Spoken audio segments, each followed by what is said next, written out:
Okay, so good morning, everybody, and welcome to our Market Insights webinar this morning on demystifying the US food distribution system. Delighted to be joined this morning by our in-market partner for the USA, Steve Lanier from American World Services, who's going to be talking all things US distribution systems for the next 40 minutes or so. There will be some time after the presentation for some Q&A, so please do pop any questions as you've got along what you've got going as we go along, into the chat box, and we'll come back to them at the end of the presentation. We are recording this webinar, so we will send round the slides and also the recording for you to share with your team after the webinar this morning. So without further ado, handing over to Steve. Thank you so much, Mel, and thanks for the opportunity to be part of the presentation today. Welcome to everyone. And as Mel said, I'm going to be talking a little bit more about the food distribution system for the next few minutes, trying to condense some activity into the next few minutes. But just briefly, for those who don't know American World Services, we've been in business over 25 years at this point. I say I still enjoy it. When I get up in the morning, I say, okay, let's go, let's do it. And our focus is really helping UK SMEs develop the US market. We work a lot in the UK and Europe. Food and drinks is our biggest sector that we work in. And I'm going to be trying to take a kind of 25 years of experience, condense it down into 40 minutes. I think the first fancy food show I went to was in 1995.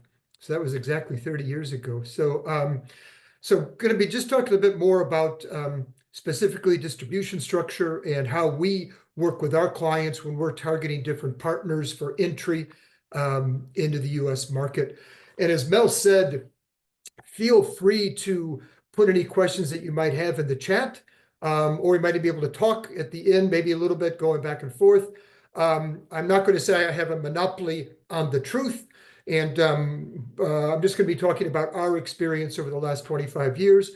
And I will say as well, though I'm kind of going through talking about each player, there are always exceptions to the rule. And so for everyone that works like this, there's always 1 out of 10 that doesn't work like that. But I'll be kind of talking about in general what we've seen in the market. So going on, just very quickly, a couple of big numbers, just to take a minute to talk a little bit about the big numbers. The US market is supersized, as we say. It is now about $2.6 trillion when you look at food service and retail food market. And it's actually growing a little bit. For many years, it grew about 1%. Now it's growing a little bit more. I think I saw going up from 2.3 in 2021. So, maybe an interesting increase over the last few years. Still represents about 9% of GDP, which in 2023 was about, I think, $29 trillion, the whole US GDP. Food service is a little bit bigger at 1.5 trillion. And then the retail is about 1.1 trillion.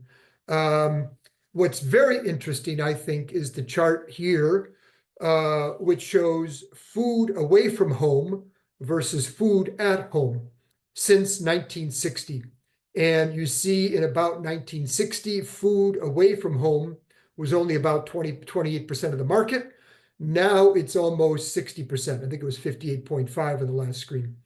So that is a big change over the last whatever number of years, 60 years. So opportunity at both levels, at the retail level and an opportunity at the food service level. And what I also say, and these are the big change that I've seen in the market over the last 30 or 40 years. Which I think is a good trend for producers in the UK. Specialty food has just boomed in the US market over the last 30 years. I say when I grew up in Chicago 40 years ago, there were 2 types of chocolate. You were either a Hershey's family or you were a Nestle's family. There were 2 types of coffee. You are either a Folgers or you are Maxwell House. My father drank Folgers almost every day. So we were a Folgers house. Wine, you had white wine and you had red wine. Now, the average American consumer is much more sophisticated about what they're eating, what they're drinking. It's what percent of cacao. It's where are the beans coming from for the coffee.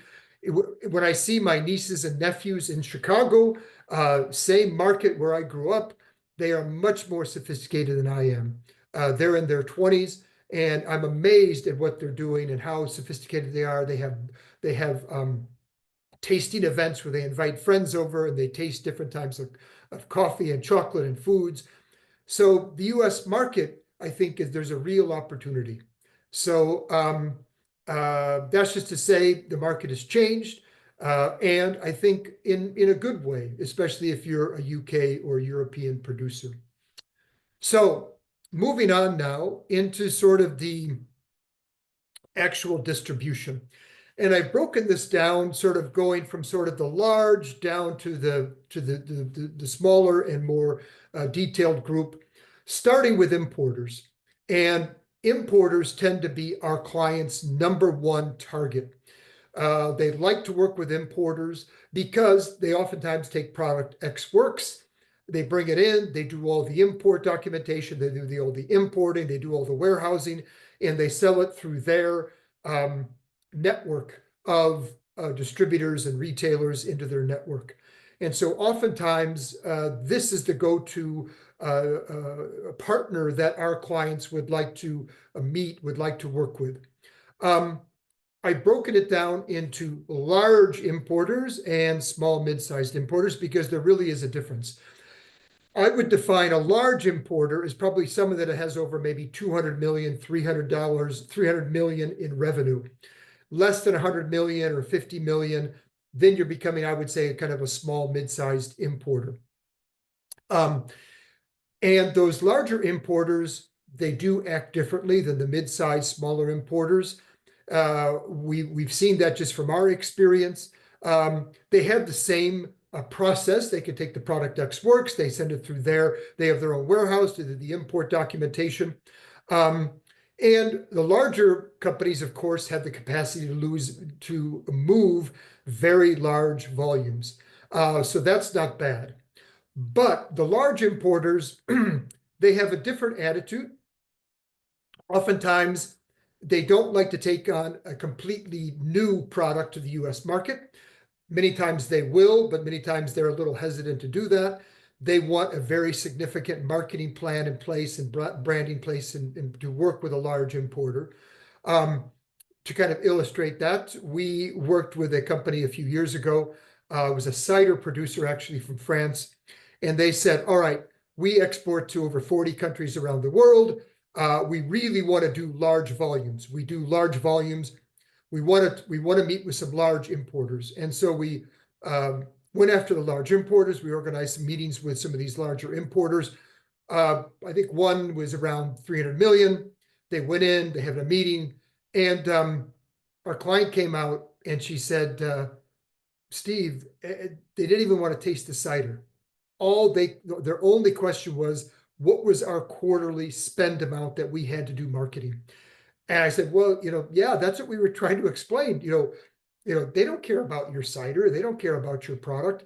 They're just box movers. They're out there. They're going to be going out and really putting the product, and they want to know what you have to spend to make it happen. And if you really don't have the money to spend to build the brand, to support the brand, to develop promotional activities, the big guys don't want to talk to you. That's just the way it is. And she had a meeting with a mid-sized importer. She said, I met the family. It was super interesting. They loved the cider. We think we're going to work with them. And we said, all right, well, there you go. And so if you're going to meet with a large importer, we say you have to be prepared. You have to have a 5-year marketing plan with a quarterly marketing spend ready if you're going to meet with a big guy, with the big guys. That's just the way it is. And again, not bad or good, but just another type of approach to the market. They have sort of a different attitude to the market. You have to be ready to play that game if you're going to be meeting with some very large importers in that area. So that's kind of the first possible partner to work with, and company in terms of marketing side. Then we have more the mid-sized importer. Mid-sized importer works much the same way as the large importer. They take the product, they do the importing, they have a warehouse, they have different regional distributors that they work with, but they're a little less concerned about the marketing spend that you have for the US market. Now, one of the trends that we've seen with all importers over the last 15 years, for example, is that they are becoming more demanding and more picky about the products they take on. 20 years ago, we talked to an importer. They would say, I like the product, like the pricing, this looks interesting, let's give it a go, let's get started. Now they say, interesting, like the product, pricing looks generally good, what's your plan? And we get that all the time now from importers, which we didn't get that question 20 years ago. And that basically means, how are you going to support me if I'm your importer? If I'm your partner, if I'm your importer, how are you going to support me? Now, with a mid-sized importer, you don't have to have a 10-year marketing plan with a quarterly spend. But you do need to have, how are you going to support them? What can you do to support them? Are you going to be doing some social media work? Do you have a Facebook page in English that's going to be focused on the US? Can you develop some activities in support of the importer? Can you share the cost of going to some trade shows? Are you going to be coming over a couple of times a year to meet their network and going around? They always love to meet someone with a non-American accent that can talk about the brand. There's a lot of things you could do to support them. Can you share the cost of some tastings? Tastings are a very big way to get in the market. So as an importer, they're going to say, look, we want to do tastings at a number of retailers every Saturday morning over the next 3 months. Can you share the cost of that? If you can, the importer is more willing to work with you. If they have to bear the cost of doing tastings and doing all that themselves, then they take a harder look at the product before they say yes to coming on. And again, 25 years ago, importers didn't really ask those types of questions. Now they do. So to really generate interest among importers, we have to really develop a good marketing plan for our clients, whether it's a large importer or a small importer. Smaller importers are less demanding. The marketing plan is less detailed. It's not about a quarterly spend, but it is about, how are you going to support the importer if they are your partner? What are you going to do to support them? How are you going to promote the brand? What kind of money do you have to spend in support of them? And again, it doesn't have to be a huge budget. Most of our clients do not have huge budgets. They are small and mid-sized producers themselves. But we have to come up with a marketing plan. For example, social media. That doesn't cost a lot of money in certain cases that you could do to support them. Coming over a couple of times a year, that's just in your travel budget. But in the end, that's money that you're going to be spending to support your partner. We have to put that into a document, into some type of a marketing plan that we can show to the partners to show that we're serious and that we're going to be working with them. So mid-sized importers, very good option, very interesting. They're more open to working with new brands, but we have to show how we're going to support them. What are we going to do in terms of developing the brand in the US? And if we can, we have a better chance of attracting the interest of importers in the US. So, working with an importer, always a nice option because they do a lot of the work in terms of the actual import documentation. But one of the downside that I also say, they do control access to the end users. And in some cases, you don't know who they're working with. We've had many clients over the years come to us and say, yeah, I was working with a national importer, I was working with an importer. They kind of went a different direction. They took us out of their portfolio, and now we're locked out of the market. And I say, well, do you know who they were working with? No, we really don't. Well, in that case, you've kind of got to start over from scratch to get going. And so an importer is a very good way to get in, but in my opinion, maybe not the best long-term marketing partner to work with. So we move on to the next level, which would be regional distributors. Regional distributors are companies that have a regional presence. They are buying and reselling on their own account, but they don't import. And there are some huge distributors out there in the market, like KeHE. KeHE is probably the largest specialty food importer. Very interesting company, but they don't import. So it is possible to approach these distributors directly. And many importers work with regional distributors. Now, oftentimes, an importer, for example, that might be based in New York, they probably do distribution in their own area.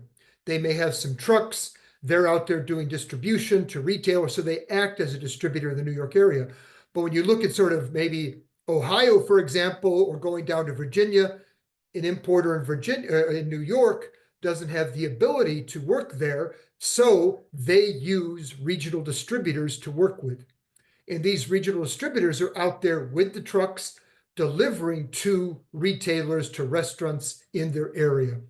Most of them do both food service and retail, but some are specialized in food service, some are specialized in retail. They act really as a type of logistics provider, although many do marketing work as well. And if you talk to a retailer, oftentimes they say, work with my distributor. We just had that with one of our clients. We were talking to a retailer directly, and they said, look, you've got to talk to our distributor. We only work with producers that are coming through our distributor. And that you find a lot. And so distributors have sort of a real tight relationship with retailers, and they are integrated into their electronic distribution system. And so the retailer has a very close relationship with the distributors, and logistically, they have the inventory to go back and forth very quickly. They can deliver products quickly in a day or two. And so these distributors are acting as almost a local logistics and distribution hub. Now, many will do marketing as well. Many do not. So these distributors might say, yeah, we really don't want to take on a new product. But if the retailer says, look, we like the product, take it on, there might be more of a chance that a local distributor will take on a product. Some distributors are more aggressive in finding new products to work with, or I should say maybe more open to taking on new products to work with. But most of the time, they want their producer to have a local warehouse in the US to work with. It depends on the distributor. Most often, though, a distributor is going to say, look, we like the product, if they're open to taking on the product as a new brand, but they want the producer to have a local warehouse in the US that can deliver to them within 2 or 3 days, and then they have the relationship with the retailer all set up. So this distributor has sort of evolved over time. This type of distributor has evolved over time because the US is just a big market. So if I'm an importer in New York, I don't have trucks in California. I don't have trucks in Chicago or Virginia. So the distributor has become sort of this regional expert, regional logistics expert out there delivering the product to the local retailers. And so they typically are not national. There are some like KeHE that are even KeHE has some weak points, in my opinion, but there are some national distributors out there, but most of them are regional. So they operate in the Northeast, they operate in the Midwest, and they're out there delivering product and doing this sort of logistics work. And they're very much a key in the process, especially for the larger retailers. They all work with different distributors. Usually it's one, maybe two, maybe three, but one or two that they work with, they're very close with, and they're doing delivery for them. And so they're a very important piece of the puzzle in the distribution channel. So, but to work with a distributor, if some of our clients have decided to work with distributors directly, you're going to have to deliver to them DDP. You cannot, they're not going to take products ex works from your warehouse in the UK. And they might ask that you have a warehouse in the US, that you set up a warehouse and you deliver to them, and then they deliver to the retailer. We've seen that many times. So it gets more complicated if you start to work with a distributor. It means that you have to be responsible for importing, you have to deliver to their warehouse in the US, or you have to set up your own warehouse, which are both a little bit more complicated, but something to look at, because if you bypass the importer, you're in more control of the process, and you get rid of the margin that the importer is taking. So your products are more competitive at the prices, which can be interesting. Something to watch out for as well with distributors, fees can be rather complicated and onerous. I've heard a number of different horror stories from our clients. They work with a distributor and they get all these return fees. And so you have to be a little careful. And some distributors have a worse reputation than others, but it's something to be careful of because the fees can add up in terms of when they're out there working with the producers. So that's sort of the distributor in a quick nutshell, so to speak. Important function, but if you're working with a distributor directly, it can be a little complicated and you have to go in with your eyes wide open, so to speak. Next player is a food broker. Again, sort of something that's a little bit unique to the US market. And again, something that's evolved over time. We've seen the food brokers are still active. You know, maybe are fewer food brokers out there than 25 years ago, mainly because of e-commerce, but food brokers are still very much alive and active in the US market. Food brokers act as a type of commissioned sales agent. They don't have a warehouse. They don't distribute the product. They don't import the product. They're out there selling. Food brokers are typically 1 to 5 people. They cover, again, a regional area, maybe 3, 4, 5 states, or maybe in the case of California, they only cover a half a state. They're out there doing retail and sometimes food service. And they're going out, they have their network, and they're out selling products on a commission basis to retailers in their area. They can be very important because they're the ones who make sure that the product looks good on the shelf, that it's actually on the shelf. And again, larger retailers and even small retailers oftentimes will say, I'm not going to work with a producer. You know, who's your food broker? I'm only going to work with you if you have a food broker. I want somebody local that I can talk to, that I can plan with, that I can do planning about coupons and promotions. I want a food broker that I can work with. And so food brokers are one of the keys because they're out there really pushing the product in the market. Now, many importers have networks of food brokers that they work with. Sometimes you don't see it because they're in the background. Food brokers oftentimes have in-house sales guys that are out there selling. And again, maybe outside their area. If they're in New York, they may have their own in-house sales team. Outside their area, for example, in Ohio, they probably use food brokers, independent food brokers to work with. So they're out there, but if you work with an importer, you probably don't know that they exist. But they are key to getting the products into the system, pushing them into the system, maintaining the relationships with the retailers. Very important.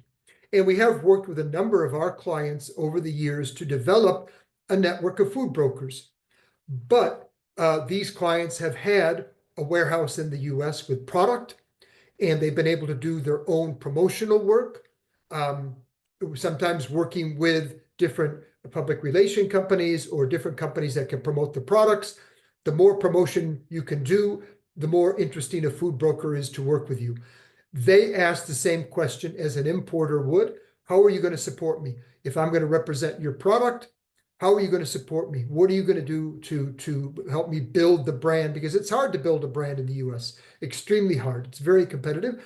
So if we come in with a commission that's kind of interesting, maybe quite high in the beginning, or even a monthly fee in the beginning. They ask for a monthly fee to get started, and you have a good marketing plan, then you have a chance to work with and develop a network of food brokers. In the long term, in my opinion, this is where any producer wants to be.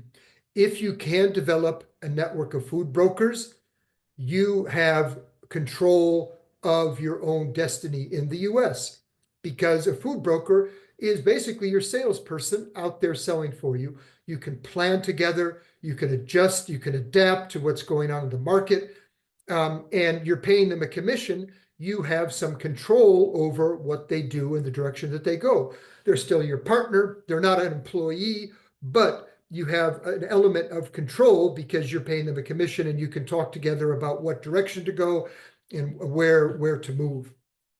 So in the long term, I think having food brokers is a very good strategy, because you have that level of control in the market. You know what's going on, you know who your clients are, who are the retailers that you're working with. But developing a network of food brokers is not easy. It takes time. You have to manage them, you have to work with them, and typically you have to have a warehouse in the US. You have to have a good marketing plan in place to promote the brand and support your sales team. And that all takes a significant level of time to really do it right. So that's the food broker.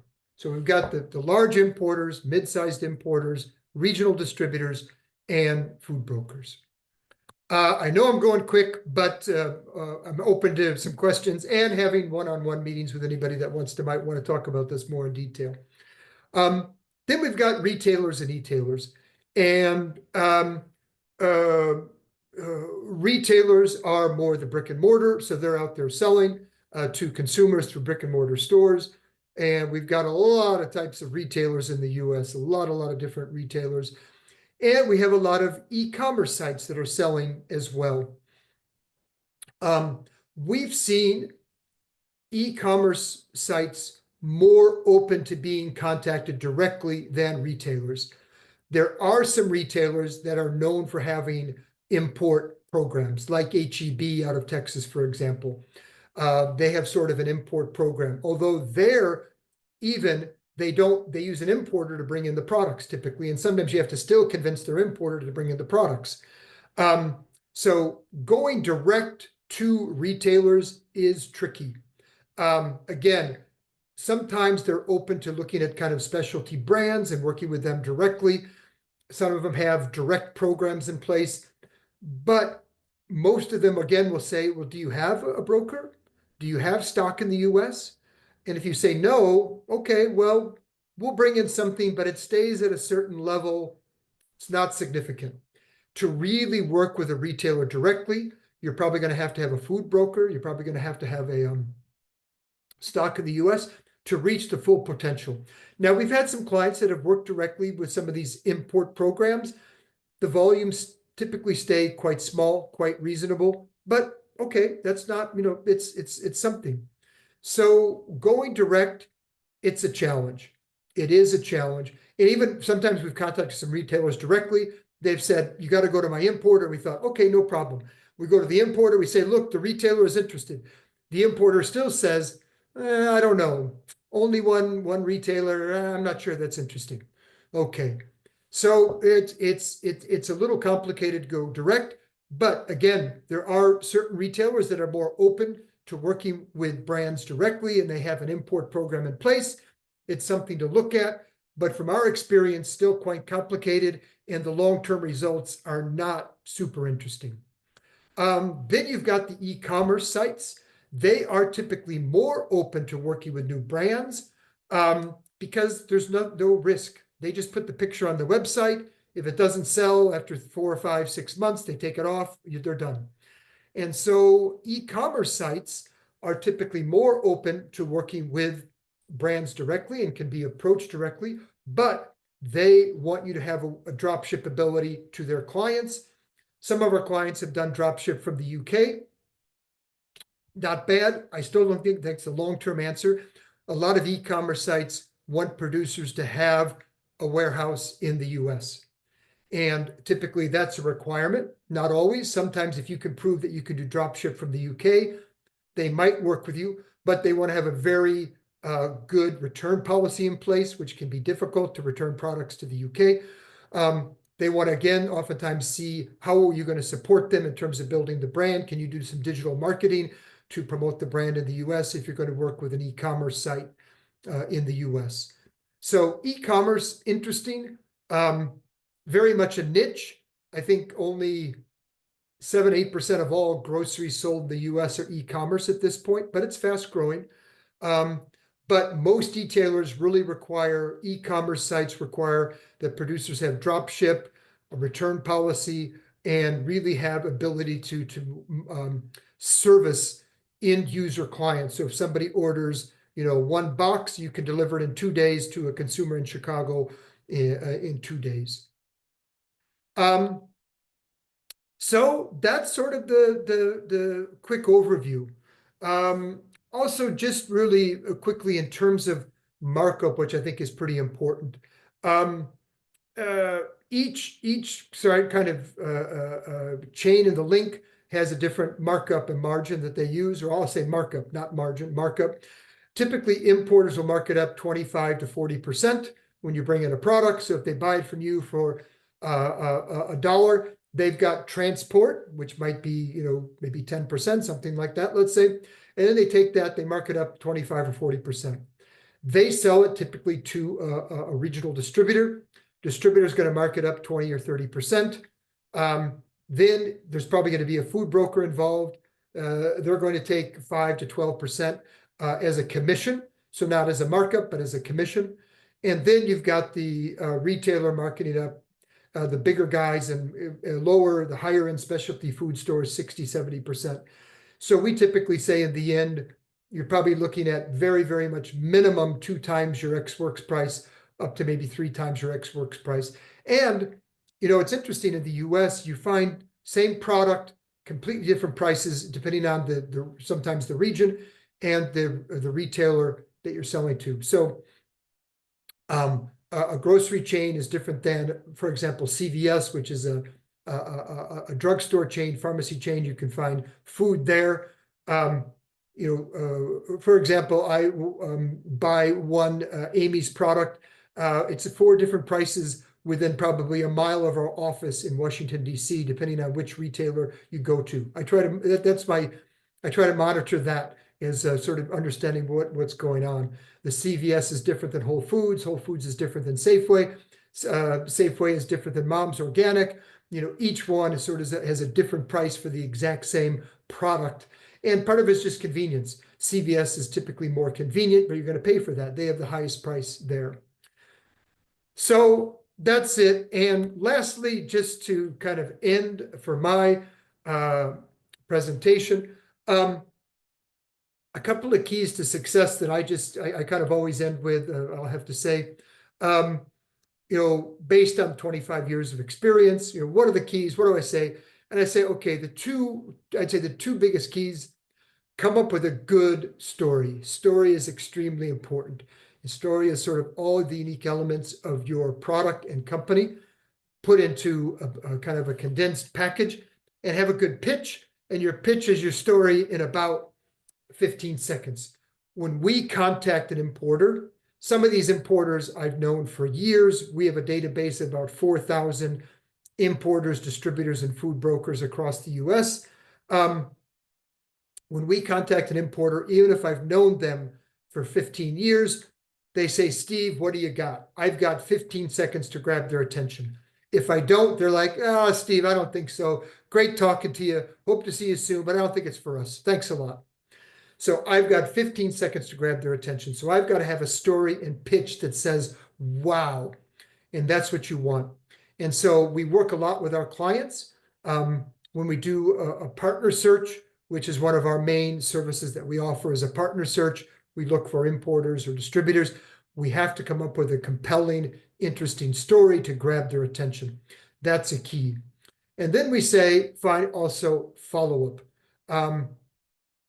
In the US, follow up is much more aggressive than in Europe and the UK. When we contact a potential importer or distributor, we typically contact them 10 or 15 times. You wouldn't do that in the UK. UK is different than the continental Europe.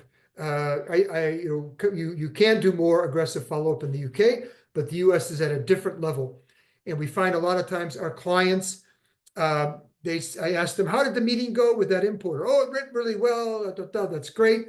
But he never responded to my email. I don't think he's really interested. We go to the importer. We say, how did the meeting go? Oh, it was a great meeting, but he only sent me one email. I don't think he's very serious. And so it's this disconnect.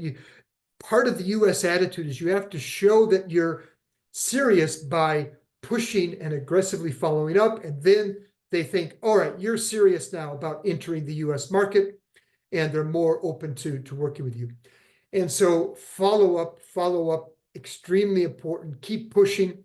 I say no response doesn't mean no interest, but we have to keep pushing. And if they say no, okay. But then we say, okay, why? Why aren't they interested? So that's kind of what we're about. I'm going to stop there. So just quick, we've got the larger importers, which are interesting to look at, mid-sized importers. We've got the regional distributors. We've got some national distributors and regional distributors. Then you have these food brokers that are acting as sort of a sales agent. And then you've got the retailers and e-tailers. And to be honest, you can approach the market at any of those levels. And we have, over the years, we have done that. We've approached all of those players in the market for our clients who are in Europe or the UK. So it is doable, but we say if you're, depending on who you're going to approach and target, you have to be able to support them with the support that they expect. And as you go down each level, the support becomes a little more complicated, time-consuming, resources are needed. Even to the level, and I didn't say this, I should have added, when we look at the large retailers, they expect you to have a full-time key account manager. So if you're going after Kroger, if you're going after even Whole Foods at the national level, for example, these big guys are going to ask you, who's your key account manager? And I go, oh, key account manager. Key account manager is typically someone who's working with the buyer at the big guys. Again, promoting, planning, what kind of promotions are we going to do? What kind of discounts are we going to provide? What are we going to do? And a key account manager can cost you, when you add in everything, over $100,000 a year. So again, maybe not 100% of the time needed, but most of the time, going after the big guys, you're going to need a key account manager as well. So that's a quick overview of the different players that are in the market. We can again talk about approaching these different levels if somebody'd like to talk more. But each time, each level of approach has different challenges and different requirements that they would need if you're thinking about going after that type of partner. So yes, I think I will stop there. I talked fast and furious for 40 some minutes here. Yeah. Well, unsurprisingly, we've had quite a few questions. I've noticed that we've got quite a few questions regarding sort of the order in which you do things. And it's great to know that, I mean, it's a complicated system, and Steve and his team are there to help UK brands as well. I think that's really important to note. So do get in contact with him. But yeah, I just following on from what you were saying about the key account manager, somebody's asked, is this in addition to a broker? Do you need both? Yes. And oftentimes a key account manager is typically, now they do take on some of the aspects of a broker. And so, for example, if you were working with Kroger or national level Safeway, they want to see a key account manager. Now, that could replace the food broker at that level. But you're probably working with other retailers than just, now if you're only working with Safeway or you're only working with Kroger in the US and you have a key account manager working with them, then I would say probably you would not need a food broker to work with Safeway and Kroger? Probably. I think more times than not, that would take over something of the food broker responsibility. But I've seen both. I've seen both in the past. But in my mind, you're probably not working just with Safeway and Kroger. You're probably working with a number of mid-sized retailers, and they're going to want to see a food broker as well. So there's a chance if you have a key account manager, there is a chance you may not need the food broker for that particular retail account. Yeah, so there's a couple of questions regarding the order in which things are sort of done. So one question from Bradbury's Cheese, asking about their preferred route to market is going direct to the retailer, and then sort of working out everything around once they've spoken to the retailer. Is that something that would work in the US? It would. The only caveat I would just say is you have to have the resources, the time, the budget to put behind it. If you're going to go direct to a retailer, I think there's still a chance. Now, if you're working with smaller retailers, niche retailers, they may not require a food broker. But from our experience, whenever you get to a mid-sized retailer, and even sometimes small retailers, again, it's all about percentages. The percentage of small retailers, probably over 50%, don't necessarily need a broker. But you might find a small retailer that 30% who say, yes, I do want a food broker. So you have to be ready to appoint a food broker if the retailer says, look, I want a retailer. As the retailer gets bigger, the percentage chance that they're going to want a food broker goes up. So if you're going to be approaching retailers directly, I would say you probably need to be ready to have a food broker in place. And the retailer is probably going to say, look, you've got to work with my distributor, who is KeHE. Okay, now you got to get into KeHE, which is a long-term, months-long process, which, it is not easy to do. And so, again, you go talk to a retailer, there's going to be a certain percentage that says, we only work with producers that are in our distributor system. We can't work with you unless you're in our electronic systems don't jive unless you're in our distributor, which means you have to go take a step back now and work with a distributor. And so you can go after the retailers directly, but just be prepared that you may have to go after a distributor. You may have to go after a food broker in the end anyway.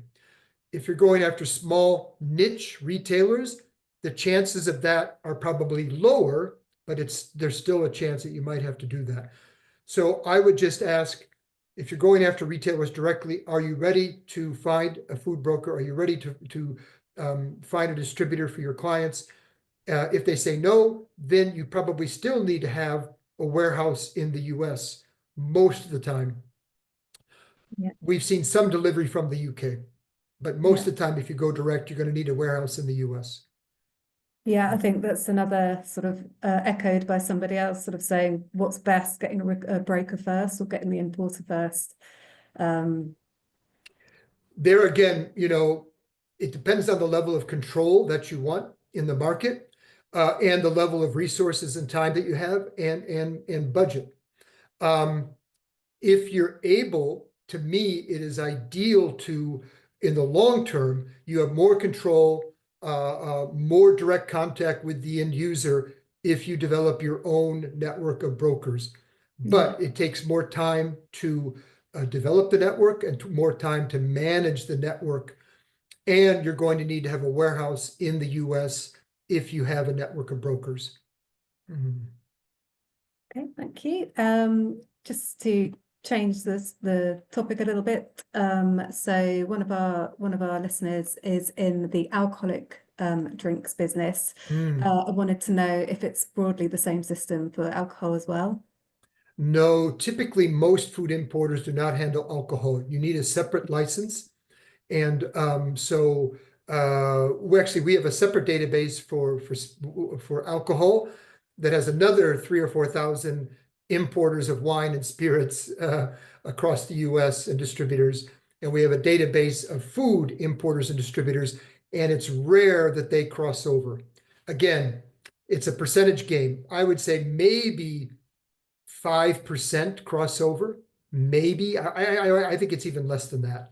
I think it's even less than that. Sometimes you see a wine importer also bringing in olive oil. It's kind of interesting, but it's rare for a spirits because it's a different license, a different system. And so usually and what's interesting though, we're getting a lot of interest from non-alcohol wine and spirits. Yeah. And we're going to our wine importers and they're saying, yeah, it's not for me. There's no alcohol.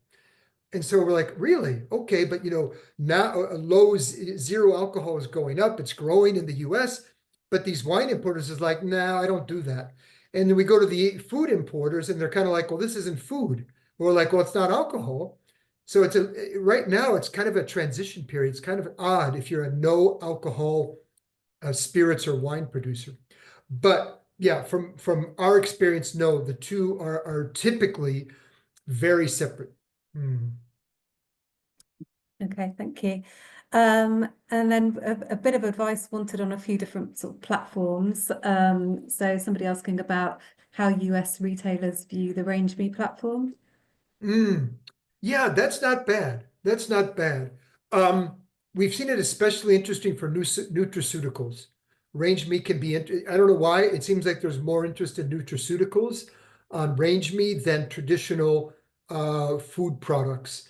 Um, and again, sometimes, retailers, to me, it's another tool. It's another tool. Why not? Why not get on range meat? But we've had a lot of clients that get on range meat and then they really don't find what they're looking for. And so, the penetration level, it's sort of known, but importers, distributors, food brokers, it's not like they're going to range me every day.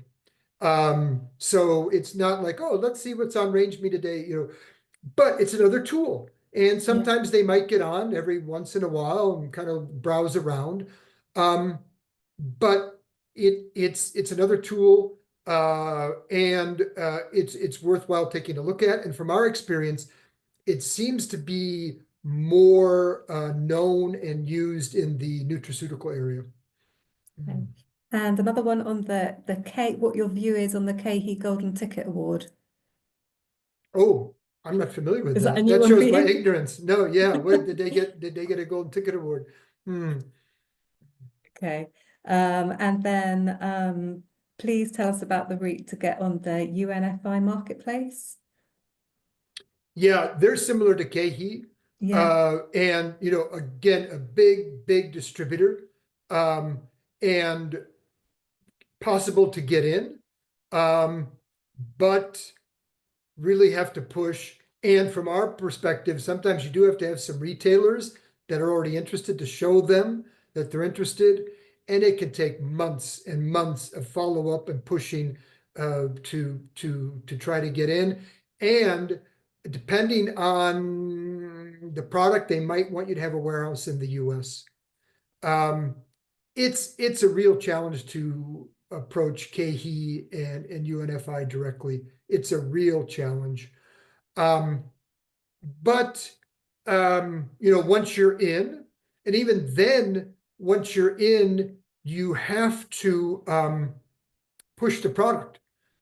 They don't push it. They don't promote it. Now, a lot of them organize their own in-house trade show. So every year they invite their retailers, partners to come out, and you can get a booth at their own in-house retail trade show, which is great. And some distributors are easier to get into than others. I think, and it's kind of like Whole Foods. All of our clients say, I want to sell to Whole Foods. And we say, okay, get ready for a marathon, but there are a lot of other potential retailers. And so there are a lot of other distributors to work with that are a little bit more open. But KeHE and UNFI are, they're two of the big guys. They have a lot of retail clients that they work with, but they have a lot of retail clients that don't work with them. And so there might be some easier ways to get in the market, but they are the big marquee distributors like Whole Foods is the big marquee retail that everybody wants to sell to. And I think one final question then, and just in terms of what would you suggest if you would like to split sales focus between HoReCa and high-end retail? Is there somebody that can do both, or is that again two different channels? Most importers do both. Most distributors do both. And again, I would say it's a percentage game. From our experience, I would probably say 75% of importers do both. Now, sometimes they're stronger. They're stronger on the retail side than HoReCa. So they say they do both, but they're really strong on the retail side. That happens. But some importers do, maybe they focus on high-end restaurants, for example. And there are some importers and distributors that really focus on high-end restaurants. And so if you've got a high-end restaurant product, then I would go after one of these importers and distributors that do high-end restaurant products. And that's kind of their specialty. But those importers, distributors are rare. There are not a lot of them out there. And most importers, they do everything just because they want the highest volumes that they can go after. And if they're only HoReCa, they're leaving the retail completely out. And they're like, well, I don't want to do that. And so most do both because they can make money doing both. And the process is the same, bringing in the product, storing it, and they've got a sales team going out there, okay, calling some restaurants, calling some retailers. And so most do both, but there's a certain percentage that specialize in one or the other. But from our experience, most do both. And I just noticed that something pops up around just another question. Steve, what's your head around? What's the current discussions around tariffs coming in? So actually, funnily enough, this should be brought up. Steve is actually going to be joining us at the Summer Network Forum on the 4th of June in London, talking all about Trump and tariffs, as well as having a look at the private label market. So Steve, I don't know if you want to give a sort of heads up on those. Yeah, I really prefer not talking about this, but obviously we need to talk about it. It's the elephant in the room, so to speak. And what I say, two things. Number one, keep the long-term perspective. And because it changes every day, as we've seen, it changes very quickly. And so keep the long-term perspective and don't make a decision based solely on tariffs. Like I have some clients that say, well, we're going to start manufacturing now in the US. And I say, okay, there's a case to be made to start manufacturing or find a co-packing partner or find, something, a partner. But my personal suggestion is don't make your decision based on tariffs. It's one of several reasons to make a decision or one of several criteria or points to make a decision, but don't use that as the only one. But that is a case now to be made for maybe looking for a co-packing partner, looking for doing some more type of production or something in the US, even finding a warehouse. You look more American if you have a company or a warehouse in the US. There's a case to be made. But I say don't let this be the sole factor that's driving your activities because it changes every day. That's my perspective. And it's something we got to look. I know he's going to come out with some tariffs here early April. He might delay it again. It might change. It's very frustrating, extremely frustrating, but that's just the situation the world, or at least the US is in right now.